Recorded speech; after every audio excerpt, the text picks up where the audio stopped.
하나님의 말씀 함께 보도록 하겠습니다. 열왕기하 2장 1절부터 14절입니다. 열왕기하 2장 1절부터 14절 말씀, 우리 함께 하나님 말씀을 받도록 하겠습니다.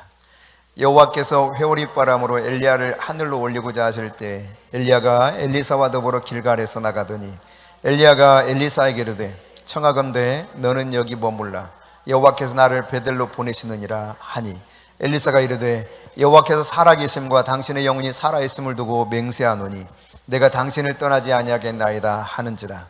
이에 두 사람이 베델로 내려가니 베델에 있는 선지자의 제자들이 엘리사에게로 나와 그에게 이르되 여호와께서 오늘 당신의 선생을 당신의 머리 위로 데려가실 줄을 아시나이까 하니, 이르되 나도 또한 아노니 너희는 잠잠하라 하니라. 엘리야가 그에게 이르되 엘리사야, 청하건대 너는 여기 머물라, 여호와께서 나를 여리고로 보내시느니라.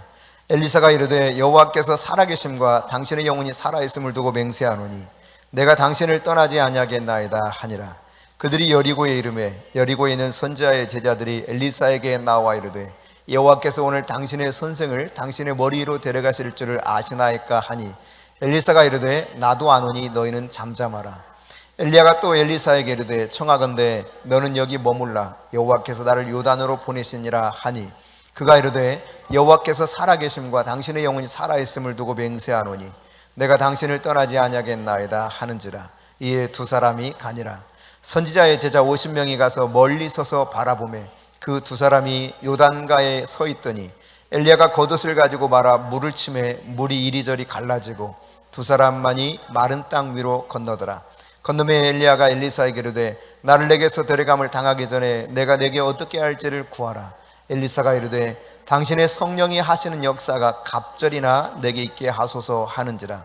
이르되 내가 어려운 일을 구하는도다. 그러나 나를 내게서 데려가시는 것을 내가 보면 그 일이 내게 이루어지려니와 그렇지 아니하면 이루어지지 아니하리라 하고, 두 사람이 길을 가며 말하더니 불수레와 불말들로 이 두 사람을 갈라놓고 엘리야가 회오리바람으로 하늘로 올라가더라.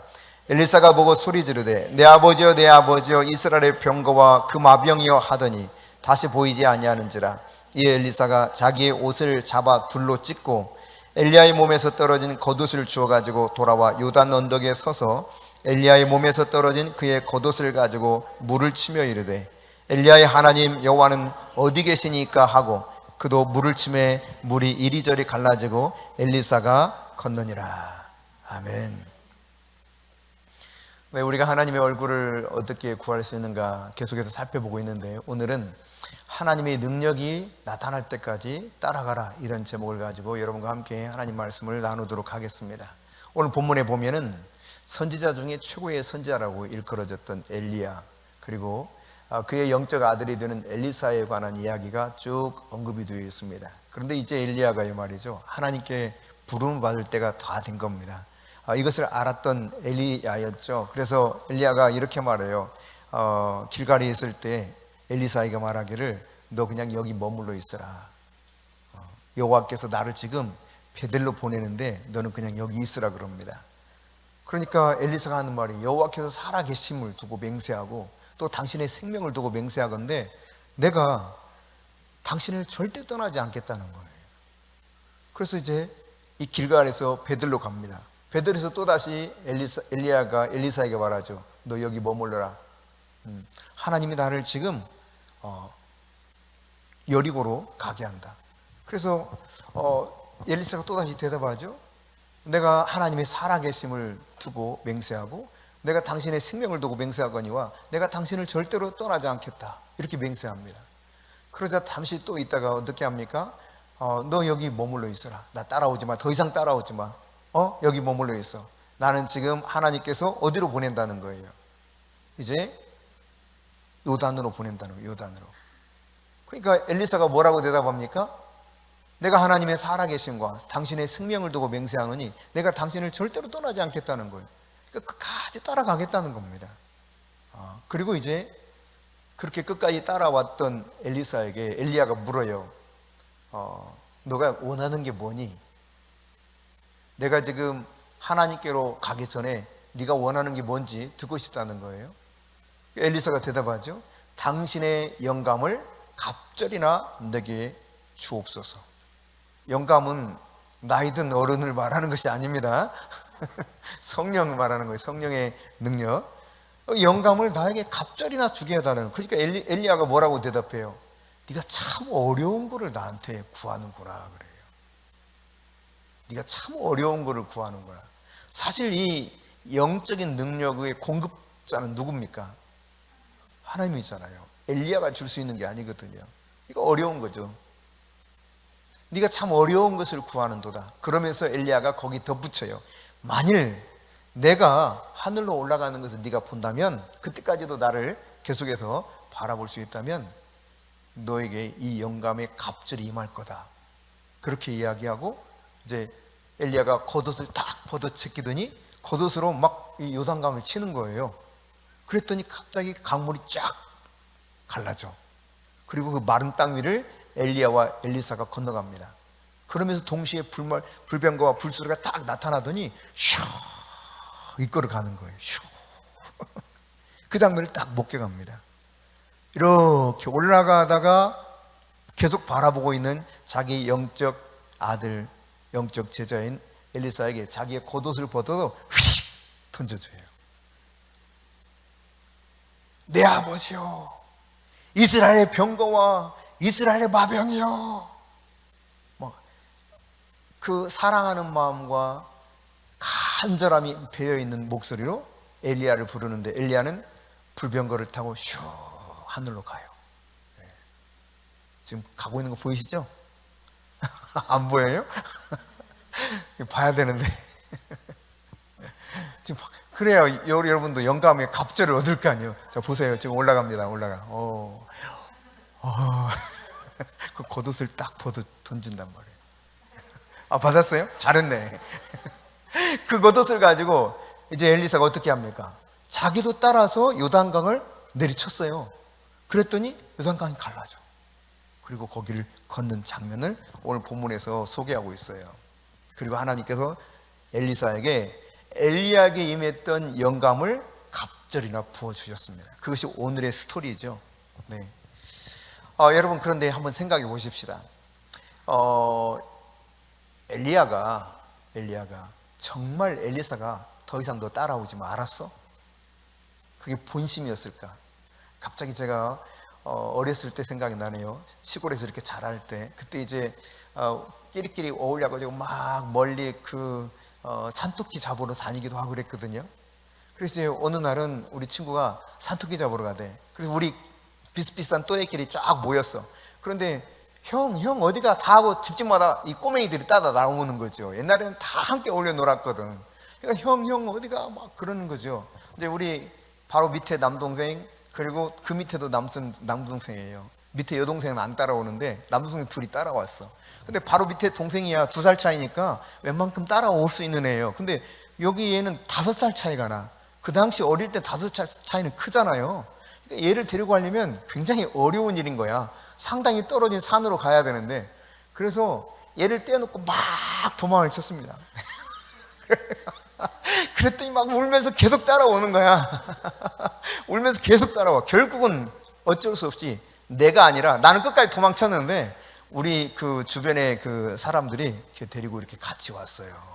그게 이제 갑자기 떠오르는데, 나는 진짜 거기 머무르기를 원했어. 따라오지 않기를 원했어. 더 이상 제발 안 따라왔으면 좋겠어. 왜냐? 귀찮거든. 귀찮아. 이 꼬맹이 따라와봤자 귀찮아. 그러니까 따라오지 마라 했는데, 엘리야가 지금 하늘로 올라가는 걸 본인이 알잖아요. 엘리사도 이것을 압니다. 너의 머리 위로 올라가는 것을, 너의 선생이 너의 머리 위로 올라가는 것을 네가 알지 못하느냐 하고, 다른 선지자들, 그러니까 선지 동산에서 선지자들이 쭉 훈련을 받는데, 그 선지자들에도 영감이 있어서 계시를 받아가지고 그걸 아는 거예요. 그러니까 이걸 아냐 물으니까 엘리사가 하는 말, 야 나도 알아, 조용히 해, 이런 거죠. 그거를 이제 가는 곳마다 그렇게 하지 않습니까? 근데 엘리야는 뭐라고 그래요? 야 너 그만 따라와 제발 좀. 여러분, 그게 본심일까요? 여러분은 어떻게 생각하세요? 정말 아까 내가 말했던 귀차니즘처럼 제발 좀 따라오지 마 이러면서 엘리야가 안 따라오기를 본심이 원했을까? 엘리사가 따라오지 않기를. 여러분, 이 본문을 저는 생각해 보면서요, 예수님의 이야기 하나가 떠올랐습니다.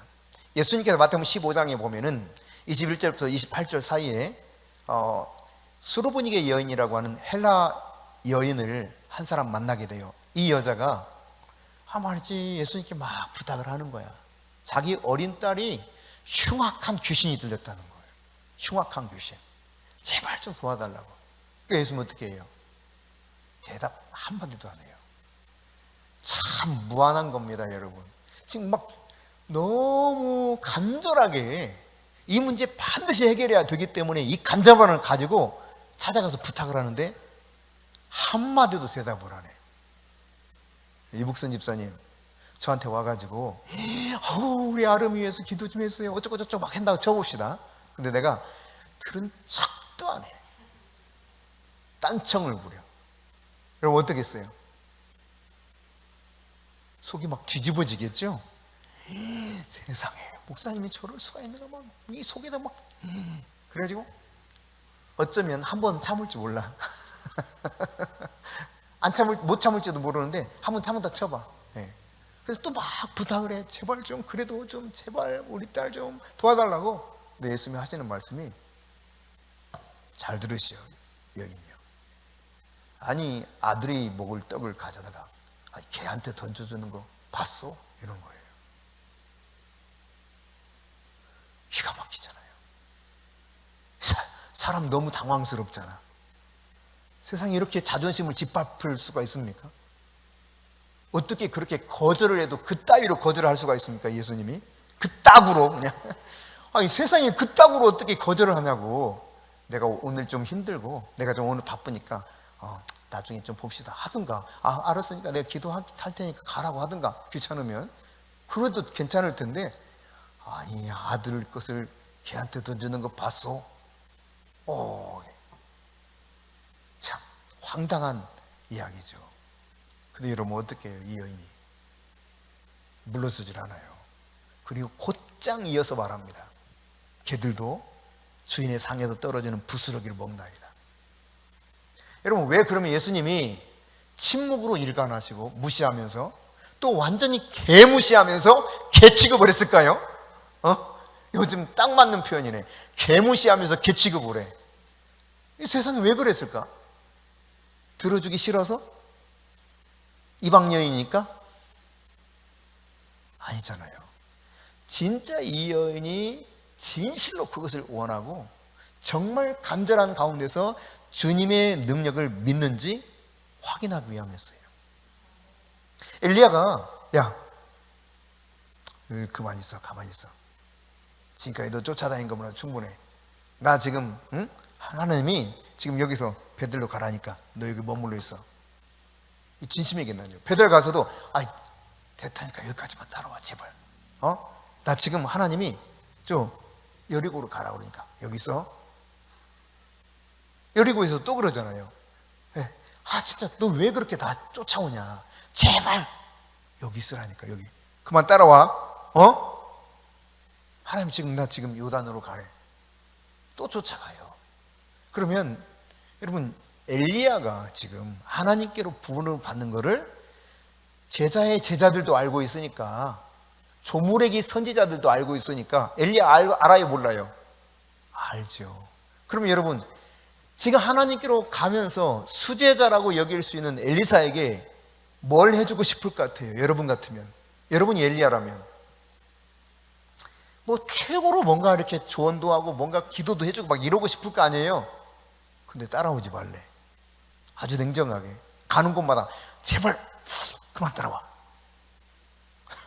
잘 생각해 보라 이 말이에요. 똑같은 겁니다. 지금 엘리야가 과연 정말 확고한 믿음을 가지고 엘리사가 엘리야를 계속 따라오는지, 그리고 힘든 여정 계속 오라는 그거를 기꺼이 대가를 지불하면서 헌신하면서 따라오는지 이걸 보고 싶은 거예요. 그리고 마지막 이야기 하지 않습니까? 내가 하늘로 올라가는 거 너 보면 영감을 갑절이나 부어주마. 여러분 이것이 엘리야가 엘리사에게 이야기했던 마지막 장면이었어요. 그럼 다시 수로보니게 여인 이야기로 가보면 개들도 상에서 떨어지는 부스러기 먹습니다. 요즘 세대는 그런 모습을 안 봐가지고 이해가 안 될 거예요. 옛날에는 다 상에서 떨어지는 부스러기 먹습니다. 개들이요. 용남이 알겠니? 중국에서는 그럴 것 같아. 예, 그래요. 상에서 떨어지는 부스러기 먹었거든요. 개들이 막 계속, 특히 고기 먹을 때는요 되게 낑낑거립니다. 이놈들이 달라고. 그러면 고기, 그거 인간도 먹기 어려운 거를 고기 살점을 막 뜯어주진 않고 뼈다귀만 이렇게 던져줘. 뼈다귀만. 그래도 좋다고 그거 물고서 그냥 신나게 뜯어요. 그럼 또 불쌍하니까 조금 먹다 남겨가지고 던져주거든. 그러면 허겁지겁 또 먹는 모습을 보게 되죠. 이 주인의 상에서 떨어지는 이런 부스러기 먹는 거예요. 그렇게 말하는 이 여인을 향해서 예수님이 뭐라고 말씀하셨어요? 여자야, 내 믿음이 크도다. 내 믿은 대로 될지어다. 이게 주님 말씀이었어요. 그 믿음을 보기 원했던 거거든요. 여자요, 내 믿음이 크도다. 내 믿은 대로 될지어다. 할렐루야.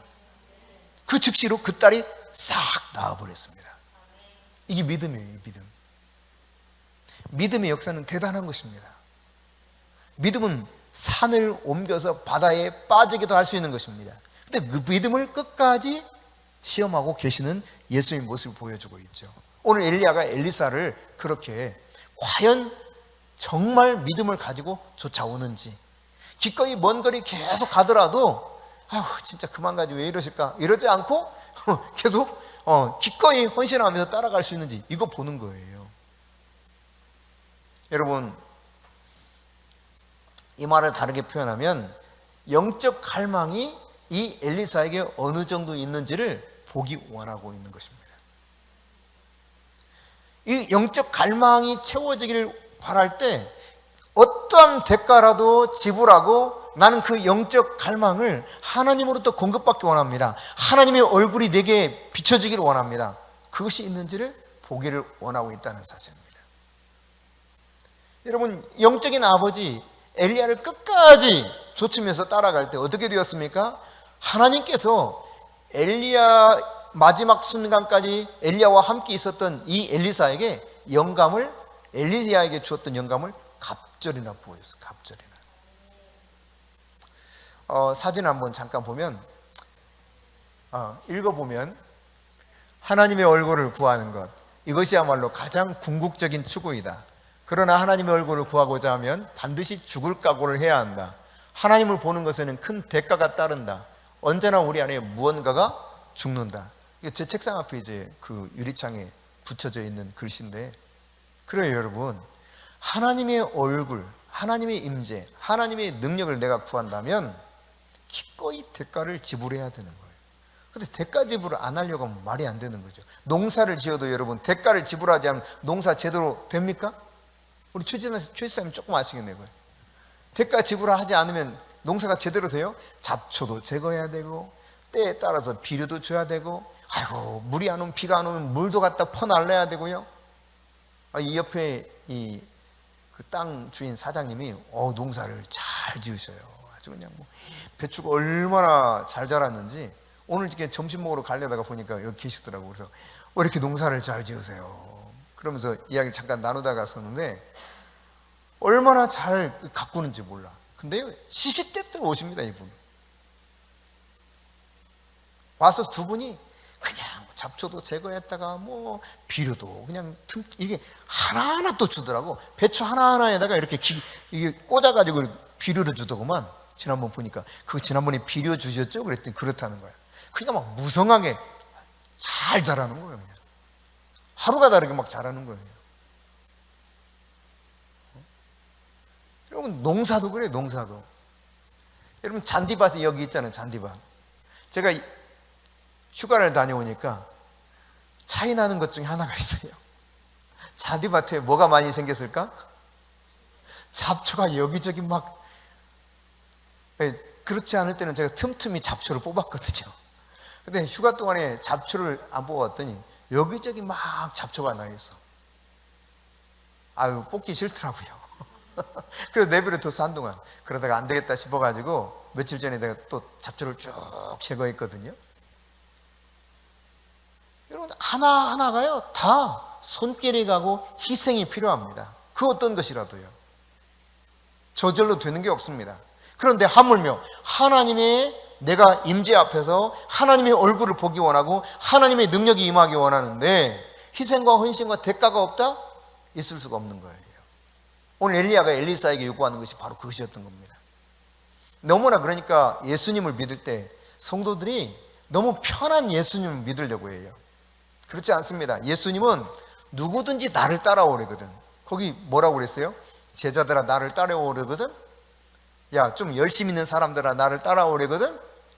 빨리 대답해요. 누구든지 나를 따라오려거든? 자기를 부인하고 먼저 자기를 부인하고 자기 십자가를 지고 나를 따르라. 예수님 그렇게 말씀하셨어요. 그러니까 예수님을 따른다고 하는 것은 내가 먼저 부인되는 겁니다. 이 말은 내가 없어지는 거야. 내가 죽어버렸다는 사실을 인정하는 거예요. 그러니까 철저한 대가 지불을 하는 겁니다. 내가 죽어야 돼요. 아까 우리 글씨에서 살펴봤던 것처럼 뭔가 죽음이 대가가 있는 거예요. 하나님의 얼굴을 구한다는 것은. 엘리사가 하나님의 능력이 나타날 때까지 엘리야에게 그 곁에 가만히 따라다녔다니까요. 엘리야하고 딱 단둘이 있었던 사람은 엘리사 한 사람밖에 없었어요. 여러분, 그런데 우리가 구하는 어떤 것들이요, 내가 원하는 방향으로 이렇게 가면은 좀 따라갈 때 신날 수 있어요. 신날 수 있어. 그죠? 야, 따라가니까 진짜 뭔가 좀 달라지는데? 신이 날 수도 있어요. 뭔가 달라지면. 그런데 하나님 앞에서 그분의 얼굴을 구하며 하나님께 가까이 갈 때 때로는요 전혀 이상한 것처럼 느껴요. 이거 제대로 가는 거 맞나? 너무 좀 이상한데? 그래서 예수님이 뭐라고 그랬냐면 좁은 길이었어. 좁은 길. 좁고 협착해서 사람들이 좀 이상한데 이거 좀 아무래도 내가 잘못한다 봐 하고 가고 싶다는 거죠. 그리고 돌아서는 사람들이 많다는 것을 의미하는 것입니다. 좁고 협착한 길로 가는 것이 예수님 따라가는 거예요. 그러니까 여러분, 상황이 힘들어질 수 있다니까요. 기도 응답이 없을 수도 있어요. 내가 보기에 상황이 어려워지고 내가 보기에 기도 응답이 없는 거야. 근데 이런 상황이 올 수 있어요.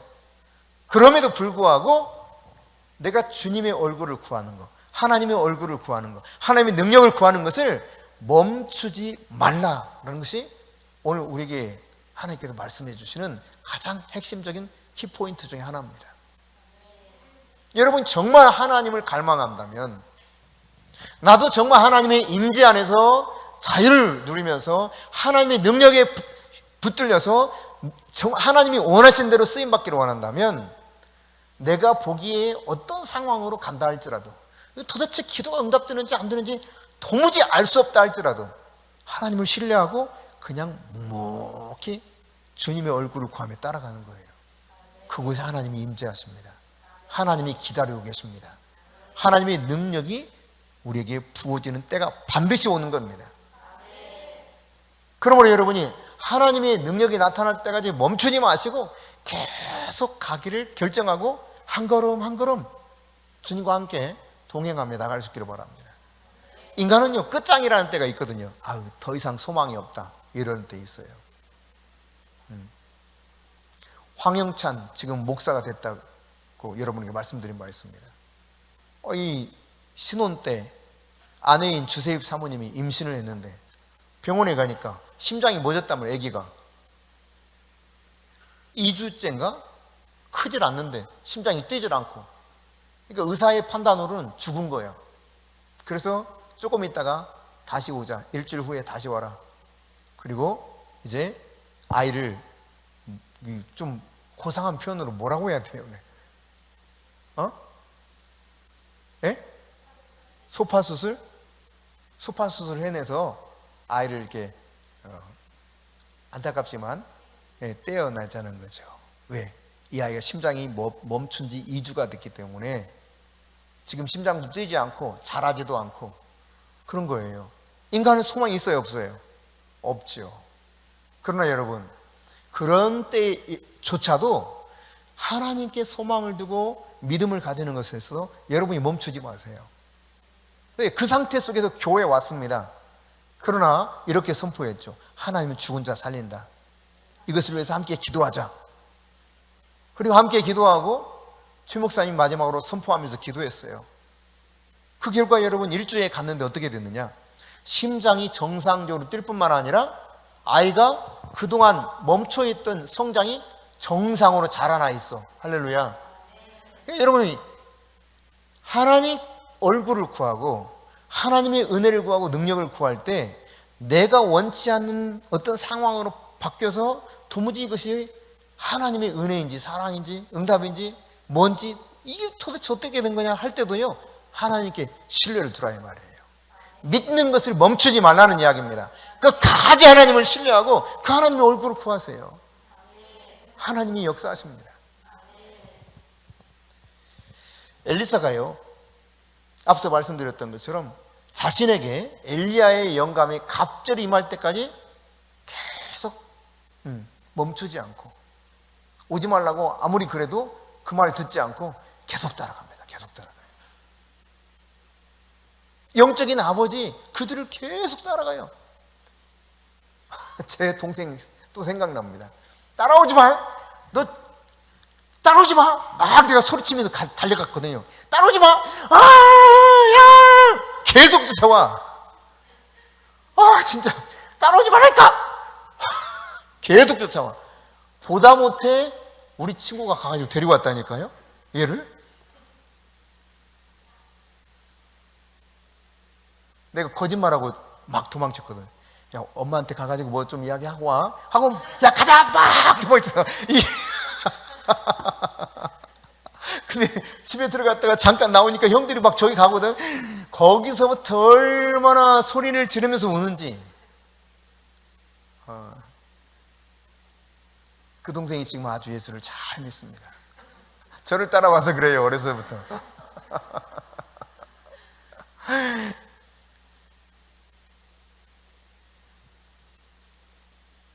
그 동생이 영적인 것을 잘 깨달았어요. 그 교회 이 목사님 내가 못 뵀는데 참 존경스럽더라고요. 평신도들을 얼마나 훈련을 잘 시켜놨는지. 와, 너 지금 하는 거 보니까 보통 훈련 시켜놓은 거 아니네. 영적인 원리를 잘 알고 너무나 잘 가르쳐 놓은 거예요. 그래서 제가, 야, 그거 참 훌륭한 목사입니다. 헌신하죠, 거기서. 그 교회에서는 예를 들어 장례가 나잖아. 자기 소그룹에서 장례가 나면요, 아무리 멀어도 장례 기간 동안에 2번을 방문해. 소그룹이요. 제가 깜짝 놀랐어요. 울산에 살았는데 저희 아버님 돌아가실 때 2번을 오더라고. 2번을 소그룹 사람들이. 세상에. 첫 번째는 목사님하고 같이 와서 예배 드리고 갔어요. 보통 그렇게 하면 이제 인사 대충 한 거거든요. 그런데 또 왔어. 이제는 셀 리더가 자기 셀원들 몇 사람 데리고 또 온 거예요. 왔던 사람들이 대부분이죠. 그리고 셀 리더가 예배를 인도해. 근데 예배를 인도하는데, 와, 목회자 뺨치게 예배를 인도하더라고요. 너무 훈련을 잘 시켜놨구나. 셀 리더가 너무너무 잘하는 거야. 여러분 보세요. 그 먼 거리를 2번씩 오가면서 위로를 해.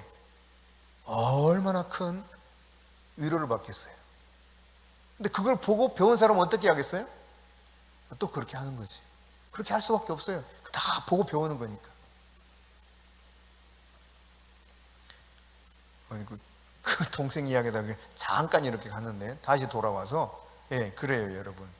이렇게 그냥 끝까지 내가 포기하지 않고 주님의 얼굴을 구하고자 하는 마음을 가지고 믿음으로 걸어가면 하나님께서 마침내 그의 얼굴을 보여주시는 때가 있다는 이 말이죠. 할렐루야. 오늘 그런데 이런 과정 속에 4개의 도시 이야기를 하고 있죠. 이 도시들은 각각 일종의 시험을 통과하는 그런 장소로서 나타나고 있습니다. 먼저 길갈이의 시험이죠. 이걸 통과해야 돼요. 길갈이라고 하는 것은 굴러간다 그런 뜻이 있어요. 무슨 뜻이 있다고요? 굴러간다. 뭐가 굴러갔다 그랬냐면 성경에 보니까 여호수아서 5장 9절에 애굽에서 수치가 떠나갔다, 굴러갔다, 그렇게 하나님이 말씀합니다. 종살이하던 그 수치가 다 떠나가 버렸다는 거예요. 그게 길갈이 가지고 있는 그 도시의 영적인 의미예요. 여러분, 여호수아서 4장 19절에 보면은 이제 이스라엘 백성들이 요단강을 몸에 거두는 시기인데 물이 막 뒤로 올라가 가지고 요단이 쫙 갈라지고 요단을 건넜죠. 건넌 다음에 어디에 제일 먼저 진을 친 줄 아십니까? 그곳이 바로 길갈이에요. 길갈에 진을 쳤어요. 거기에 돌을 세워놓고 여기까지 하나님이 우리를 인도하셨다, 그렇게 돌을 딱 세워놨었죠. 그러니까 이스라엘 백성들이 가나안 땅에 처음 진을 친 장소야. 다르게 표현하면 이 어둠의 나라에 하나님의 나라를 처음으로 세운 장소가 바로 길갈이에요. 그러니까 그곳에서 옛 과거의 모든 수치가 다 떠나가는 새로운 삶이 시작된 것이 바로 그 장소라는 이야기입니다. 여호수아서 5장 9절에 말씀하신 것이 바로 그것이죠. 애굽에서 수치가 오늘 다 떠나가게 했다, 하나님 말씀합니다. 새로운 삶이 비로소 시작된 겁니다. 광야 지나온 동안도 여전히 그 애굽의 수치가 있었어요. 그러나 이제는 애굽의 수치와는 관계없는 새로운 삶이 시작되었다는 이야기입니다. 이 말은 더 이상 과거에 붙잡힐 필요가 없다는 얘기예요. 할렐루야. 더 이상 과거가 여러분을 두렵게 하거나 위협하거나 한다 할지라도 여기에 영향받지 말아야 된다는 이야기입니다. 왜? 애굽은 종살이 하는 것이고 종의 특징은 뭡니까? 두려움이에요. 이게 다 떠나가 버린 거예요. 그게 길갈이에요.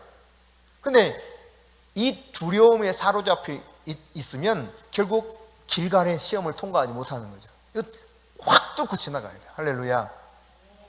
과거의 모든 수치, 이것으로 인해서 두렵게 하고 위협하는 이 어둠의 세력들을 여러분이 자유케 하신, 그 상태에서 자유케 하신 하나님의 은혜가 있다는 사실을 깨닫고 이걸 뚫어내야 돼요. 통과해야 돼요. 하나님께 나가는 새로운 삶이 나는 시작되었다, 이 사실을 믿어야 돼요. 나의 과거의 수치는 다 굴러가 버려서 이제 나는 더 이상 수치스러운 백성이 아니다. 그래요, 여러분. 과거가 여러분을 더 이상 그대로 멈춰라, 이런 게임 안 하게 된다니까요. 거기 묶여서 갔다가 뭐 고무줄 당기듯이 막 가는 게 아니라 이 말이에요. 수치는 다 떠나갔어. 할렐루야. 그러니까 과거에 여러분이 어떤 삶을 살아왔든지 그 속에서 여러분이 수치와 두려움 가졌던 것이 어떤 것이든 여러분 이 길갈을 통해서, 영적인 길갈을 통해서 뚫어버려야 돼요.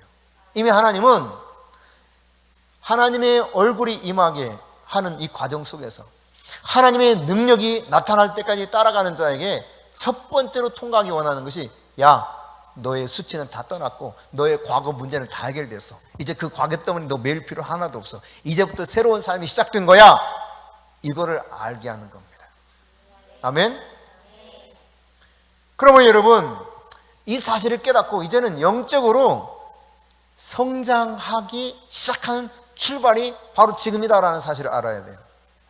여호수아서 5장 10절부터 12절입니다. 같이 읽습니다.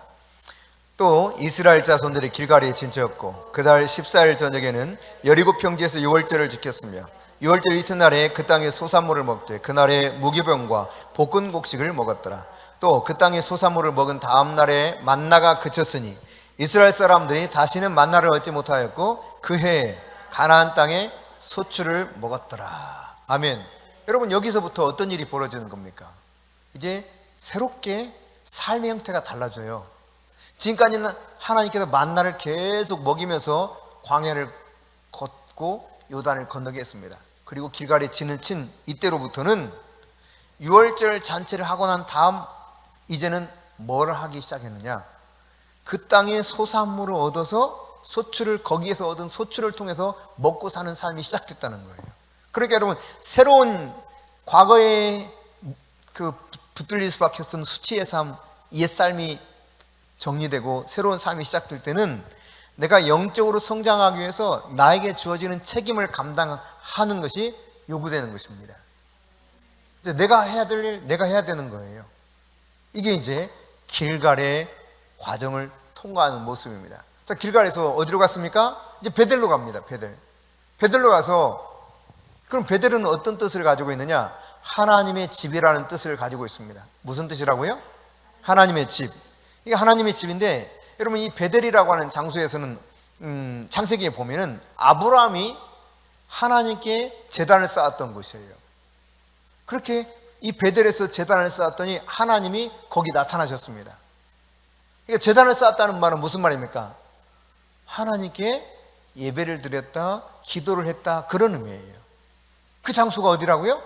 베델이에요, 베델. 그런가 하면 야곱이 형 에서로부터 안전하게 하기 위해서 도망을 치다가 첫날 잠이 들었는데 거기에 잠결에 하나님이 꿈을 보여주시죠. 꿈속에서 사다리가 나타났고 사다리에서 위로 오르락 내리락 하는 천사를 보게 되었습니다.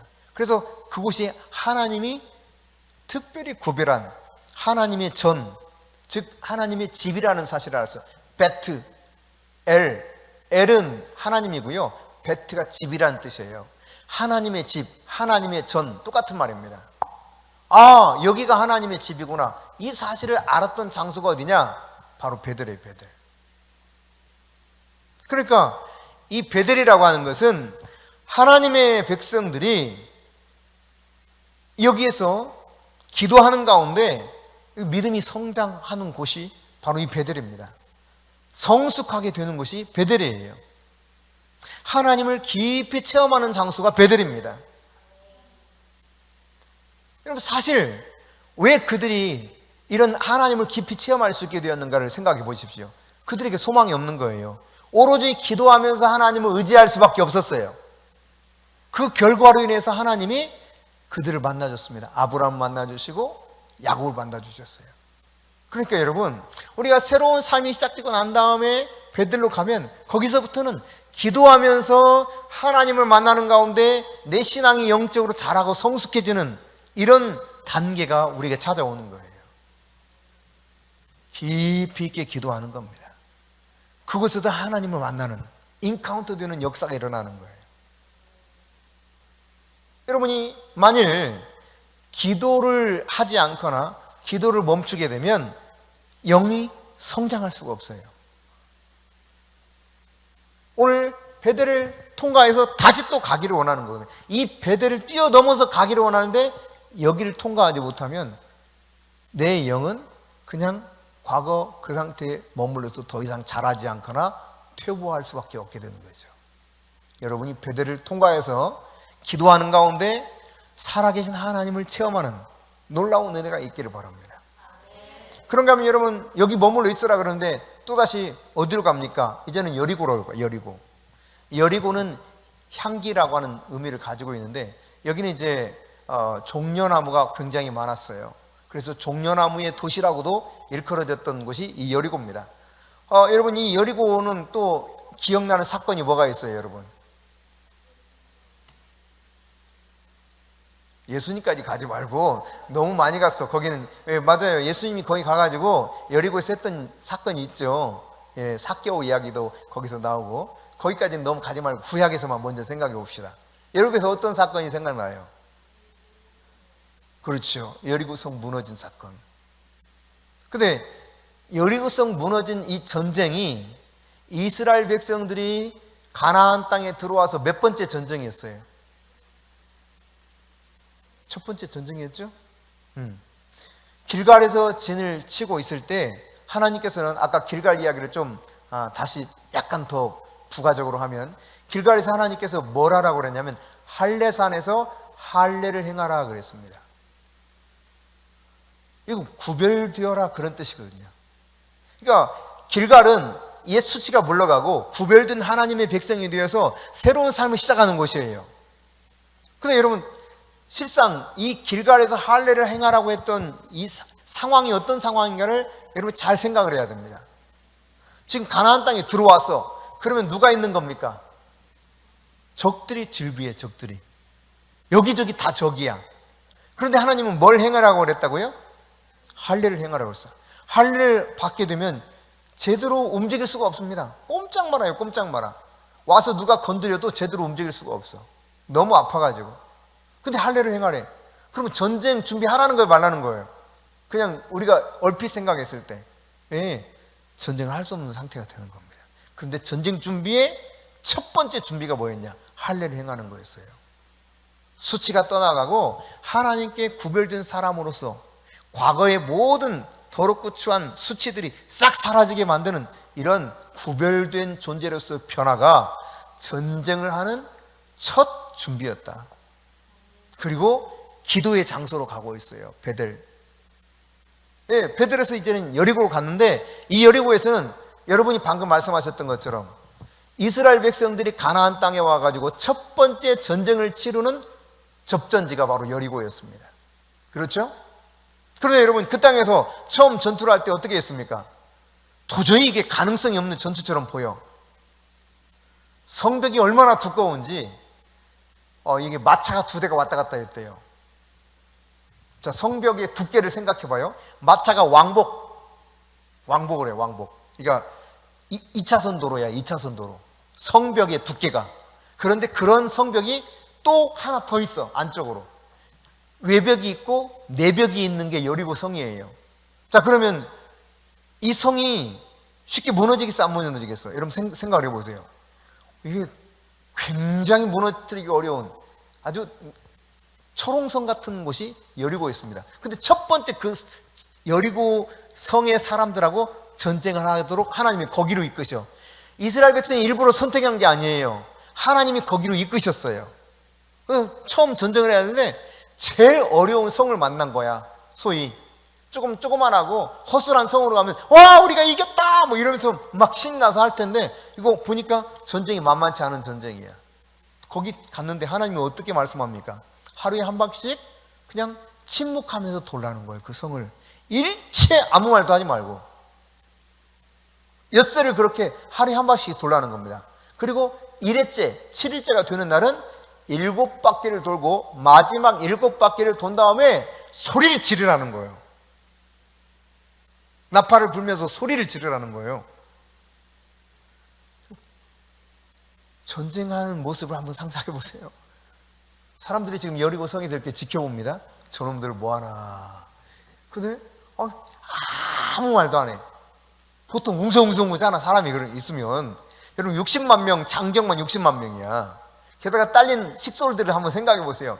꼬맹이들까지 오늘 아까 그 다름이 와가지고 다름이란다. 은별이 와가지고 박수 치는데 분명 애기가 있구나. 알겠어. 애기가 하나 왔구나. 박수를 치는데 특이하게 치네. 그러니까 그 200만 명 정도가 되는데 얼마나 시끄럽겠어요. 근데 일체 말 한마디 하지 말고 조용히 성을 돌라는 거야. 거기서 누군가 이런 말을 불쑥 했다 쳐봅시다. 아니 왜 땡볕에 이거 돌라는 거야 진짜. 한마디 누가 탁 던졌어. 그러면 어떻게 될까? 분위기가요. 맞아 진짜. 아우 세상에 이러다 돌 맞아 죽으면 어떡하라고 그래. 아니 저기도 화살 쏘면 어떡하라고. 막 별 생각 다 들면서 막 터져 나오겠죠.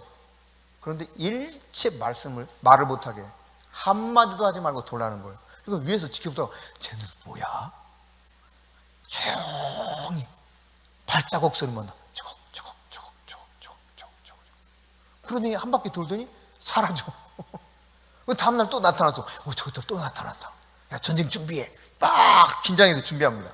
근데 또 아무 말도 안 하고 저거. 그래 한 바퀴 돌더니 싹 사라져. 그걸 엿새 동안 하는 거야. 뭐야 저 녀석들. 그런데요, 하나님은 이미 이 성 사람들의 마음을 막 흔드시는 거예요. 제가 이제 그 개척하기 전 담임 목사를 할 때 종종 그 특별 새벽 기도를 했는데 어느 때인가 특별 새벽 기도를 선포하고 하는데요. 하나님이 시편 119편을 매일매일 그냥 처음부터 끝까지 읽으라는 거예요. 그리고 설교 한마디도 하지 말래, 저한테. 그래서 제가 알았습니다, 하나님. 그리고 그때 기억나요? 기억나요? 새벽에 안 나왔구나. 이런. 그래서요, 설교는 하나도 안 하고 나는 진짜 편하더라고. 시편 119편을 1절부터 마지막 절까지 계속 함께 통독하는 거야. 이걸 매일매일. 처음에 하루는요 쭉 통독하다가 내가 아무것도 안 하고 끝냈어. 그러니까 성도들이 목사님 왜 이 긴 걸 읽고 한마디도 안 하고 바로 기도하자고 그러지? 다음날도 또 그랬어. 계속 하니까요, 나중에 한 4일째 가니까 어떤 분이 그래, 진짜 무서워 죽겠네. 무서워 죽겠네. 무서워 죽겠네. 진짜 무서워 죽겠네. 이놈의 거 진짜 새벽기도 무서워 죽겠네. 그러더니 궁시렁 하는 거야. 그러니까 여러분 생각해봐. 아무 말 없이 돌아. 이게 별거 아닌 것 같죠? 이게 어마어마한 파장을 막 주는 거야. 응? 성 안에 사람들은 막 간담이 녹아. 벌써 5장 처음 앞에도 그랬거든요. 요단 건넜다는 사실만 듣고도 마음이 녹아버렸대. 정신을 잃어버렸대. 마음이 녹고 정신을 잃어버렸는데 조용히 더니 숨이 멎을 것 같은 거야. 아이고 다행이다, 저것들 간다. 아이고 하루 지났다. 그 다음날도 아이고 엿살 일곱 이랬지 됐는데 그날은 6바퀴를 내리 소리 안 7번째 또 가. 아무 소리 안 하고. 그러다가 갑자기 소리를 지르는데 이게 어떻게 된 거예요? 그 두꺼운 성벽이 와르르 무너져 내리는 거예요. 그 전쟁이 이렇게 해서 그냥 순식간 끝이 나버린 것이 여리고 전투요. 가나안 땅에서 이스라엘 백성이 처음 싸웠던 전쟁입니다, 여러분. 그러니까 흑암의 권세, 대적을 마주했을 때, 여러분, 이 대적에 마주했을 때 우리가 어떻게 하면 강한 용사가 될 수 있는가? 하나님 말씀대로 하면 돼요. 성령 안에 내가 잠잠히 머물러 있으면 돼요. 그럼 강해져요.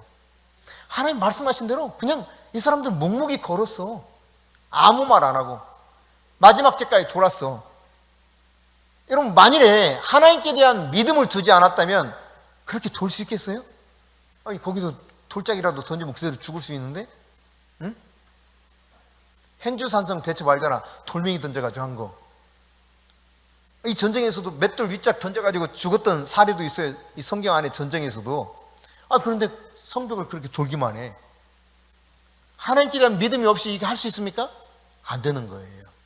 원수 마귀와 우리가 싸울 때, 대적과 싸울 때는 우리의 무기는 뭐냐? 말씀이에요. 우리의 무기는 뭐냐? 성령 안에서 강해지는 거야. 할렐루야. 여러분, 마귀는 우는 사자처럼 두루 다니면서 삼킬차를 계속 찾습니다. 베드로전서 5장 8절에 보면. 우리는 어떻게 해야 되느냐? 하나님 전신갑주를 입는 거예요. 하나님 말씀하셨잖아요. 너희는 하나님의 전신갑주를 입으라. 응? 진리의 띠를 띠고 의의 흉배를 붙이고 복음의 신발을 신고 구원의 투구를 쓰고 믿음의 방패를 취하고 성령의 검을 들어라. 그리고 무시로 성령 안에서 기도와 간구로 하나님께 나아가라. 그러니까 성령 안에서 내가 강해지면 돼요. 할렐루야. 내가 다른 방법을 찾는 게 아니에요. 결국 성령 안에서, 말씀 안에서 내가 강해지면 이 전쟁에서 보여주는 것처럼 우리는 대적을 넉넉히 넘어뜨려 승리를 얻게 될 수 있다는 사실입니다. 그러므로 여러분이 하나님의 능력 안에서 승리하는 법을 배울 수 있기를 바랍니다. 성령의 기름 부음 안에서 행하는 법을 배워야 돼요. 내가 막 어떻게 막 용을 쓴다고 되는 게 아니고 성령님이 내 안에 임재하시고 내가 그 성령 안에서 강해지는 이 법을 터득하는 가운데 살아가야 돼요. 말씀대로 살면, 성령 안에서 살면 내가 감히 원수가 넘볼 수 없는 사람이 됩니다. 이들을 보세요. 요단을 건넜는데 어떻게 됐다고요? 정신을 잃어버렸다니까. 마음이 싹 녹아버렸대. 마음이 녹았다는 표현은 뭡니까? 이게 뭐 마음이 녹았다는 것은 이성을 조금치라도 가질 수 없는 상태가 되어버렸다는 이야기입니다. 왜? 뭐 때문에? 그들이 성령 안에서, 하나님 말씀 안에서 뚜벅뚜벅 오는 거야. 그러더니 길갈, 여리고에서 가까운데 딱 진을 쳐. 그러더니 또 아무 말 없이 막 오네? 그럼 막 빙빙 돌아. 근데 저것들 뭐하냐? 하니까 여러분 생각해 보세요. 발 없는 말이 어떻게 된다? 천리를 간다. 그러면 저것들이 저렇게 말없이 도는 이유를 들었을까? 아니면 아무것도 몰랐을까? 여러분 상상이 맡겨요. 근데 틀림없이 궁금하잖아. 왜 저래? 야, 좀 알아봐. 보냈을까 안 보냈을까? 저는 보냈다고 생각을 해요. 여리고 사람들이 자기들의 뭐라고 그럽니까? 첩자를 틀림없이 보냈을 거야. 비슷하게 꾸며가지고 첩자를 보내서 도대체 근데 우리 언제까지 이렇게 돌아야 되는 거야? 이렇게 툭 던졌겠지? 근데 하루에 한 번씩 이렇게 돌아던데? 왜 그런 거야? 아니 그렇게 하다가 일곱 번째 날 7바퀴 돌으라고 그랬대. 그래? 그러고 나서 소리 지르라고 그랬대.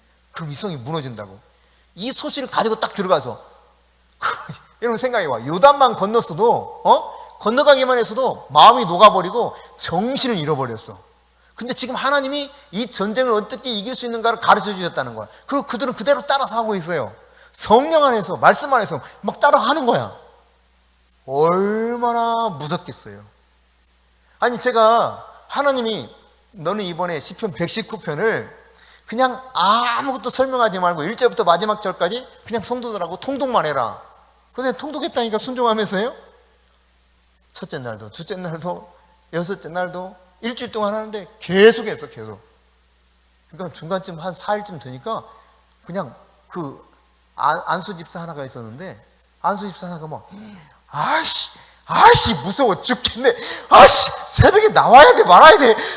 무서워. 벌떡 일어나 가더라고요. 왜 그래요? 이 속에 있는 어둠의 영이, 이 어둠의 영이 견디지 못하는 거예요. 그러니까 하나님의 성령 안에서 강해지는 법을 여러분 배우면 됩니다. 말씀하신 대로 내가 순종하고 가면 이게 아주 어리석은 방법처럼 보여. 때로 도저히 저 뭐하는 짓이야? 라고 여기지는 일들도 하나님 말씀하실 때가 있어요. 그러면 난 어떻게? 내가 강해져서 원수마귀를 이길 수 있는 방법보다 그렇게 미련하게 보인다 할지라도 하나님 말씀하시면 그대로 하는 거예요. 그대로. 그러면요 나는 점점 강해지고 원수 대적은 점점 녹았던 것도 싹 풀어져서 끝난 거예요 이미.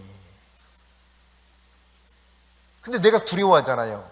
그 우는 사자가 두루다니며 산길을 닦다가 누구를 삼키려고 하겠어. 두려움에 덜덜덜 떨. 두려움에 떨면 이러면 어떻게 돼요? 굳어버려. 그럼 너 이렇게 얌전하냐? 꼴까다. 마귀밥이 되는 거죠. 마귀밥이. 여러분이 성령의 기름 부어 안에서 행하는 법을 잘 배우시고 원수 마귀를 넉넉히 이길 수 있는 강해지는 이런 진리를 깨달을 수 있기를 바랍니다. 바로 이 여리고의 시험을 통과해야 돼요. 할렐루야. 전쟁에서 이겨야 된다 이 말이에요. 할렐루야. 겁먹지 말고 우리에게는 넉넉히 이길 수 있는 강력한 힘인 성령이 계시는 거예요. 할렐루야. 성령이 계시네. 성령이 계시네. 내 주에 보내신 성령이 계시네. 성령이 계셔요. 강하고 능하신 그분이 계신단 말이에요. 할렐루야. 마지막 시험이 하나 더 남아 있습니다. 요단입니다. 요단. 이 요단은 여호와는 완전하시다 그런 뜻이 있어요. 요단은 여러분 요단의 시험을 통과해야 되는데 요단은 앞서 처음에 건너왔던 곳이기도 하죠. 그렇죠? 근데 다시 요단으로 가게 하는 장면을 보게 되는데, 여러분, 요단강을 건넌 삶을 향해서 하나님이 우리를 이끌어간다는 사실을 깨달아야 돼요. 요단을 건너지 않으면 어느 땅이에요? 여전히 광야야. 요단을 건너야 그 땅이 약속의 땅이야. 아멘? 그렇죠? 그러니까 이 요단을 건너지 못하면 하나님이 약속하신 사명의 땅, 축복의 땅에 내가 들어갈 수가 없어요. 반드시 요단을 건너야 돼. 요단강을 건너야만 나를 향한 그분의 부르심 안에서 내가 사명대로 살 수 있게 되는 거예요. 하나님은 나로 하여금 요단을 건너게 합니다.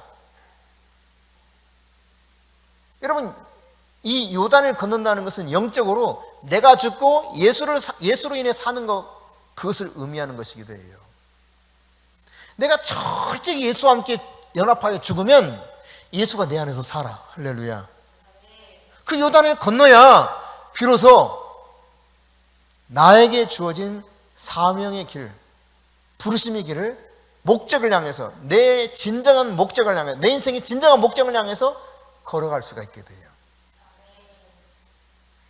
그렇게 되었을 때 내 안에서 변화가 일어나고 내 안에서 영적인 진전이 일어나기 시작하는 것입니다. 여러분 위에 겉옷이 떨어진다면, 요단강에서 막 이렇게 올라갔잖아, 엘리야가. 지금 불병거 보이죠? 보여요? 불병거 타고 올라가.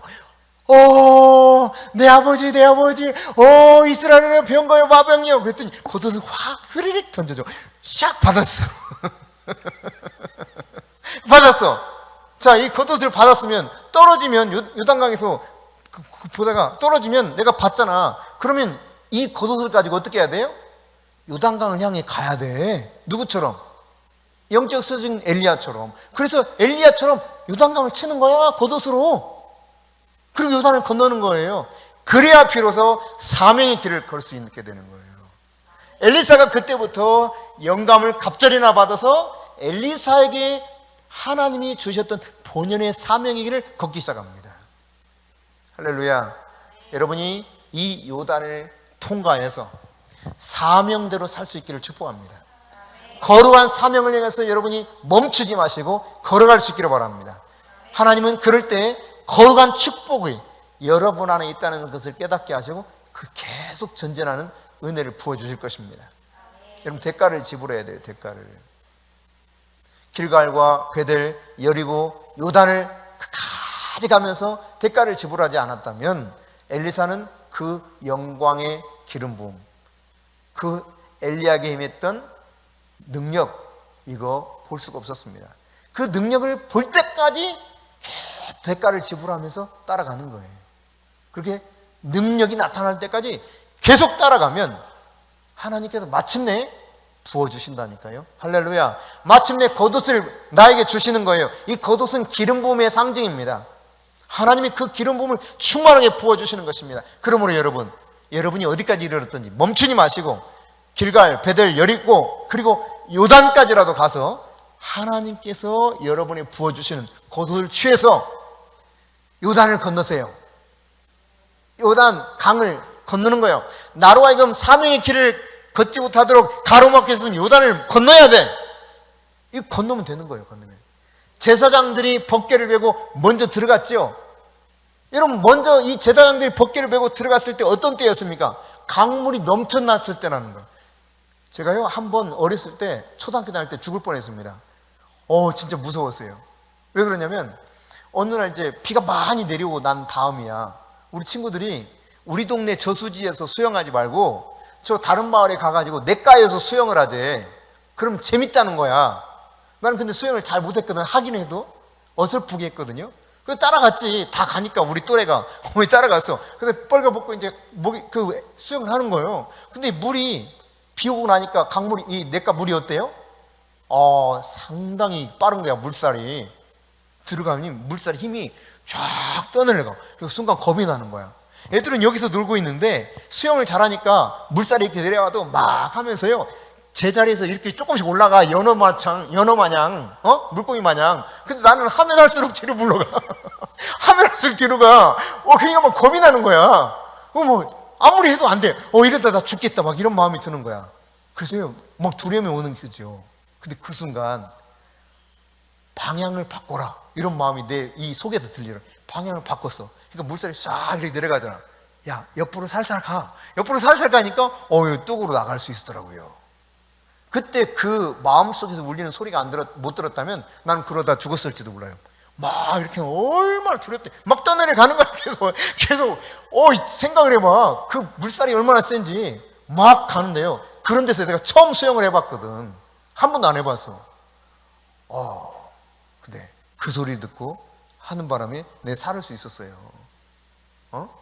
근데 요단강은 이거보다 훨씬 강한 물살이 있었던 데입니다. 왜냐하면 이스라엘 지형 자체가 또 우기와 건기로 나눠져 있기 때문에 우기야 우기, 몸에 거두는 시기라는 말은. 그럼 비가 한꺼번에 쏟아지면 샥 해서 샥 골짜기로 떠내가는 그런 때입니다.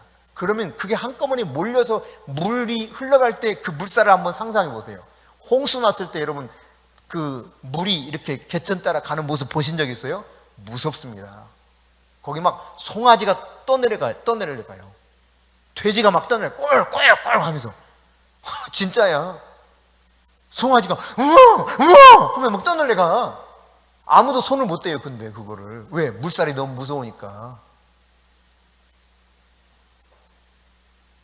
근데 그런 때야. 근데 하나님 뭐라고 그러냐? 법궤를 맨 제사장들에게 들어가라 이거야. 무슨 말입니까? 말씀에 순종하라는 말이자 네 생각이 죽으면 너는 살아. 요단이 갈라져. 이스라엘 백성이 다 안전하게 건너. 이런 이야기입니다. 그리고 요단을 건너는 건 그런 거예요. 이거 도저히 안 돼. 위험해. 무서워. 근데요, 나에게 하나님이 겉옷을 주셨으면 내가 과감하게 요단을 건너는 거예요. 할렐루야. 그러고 나면 진짜 나를 향한 부르심대로 마침내 살 수 있게 되는 거예요. 할렐루야.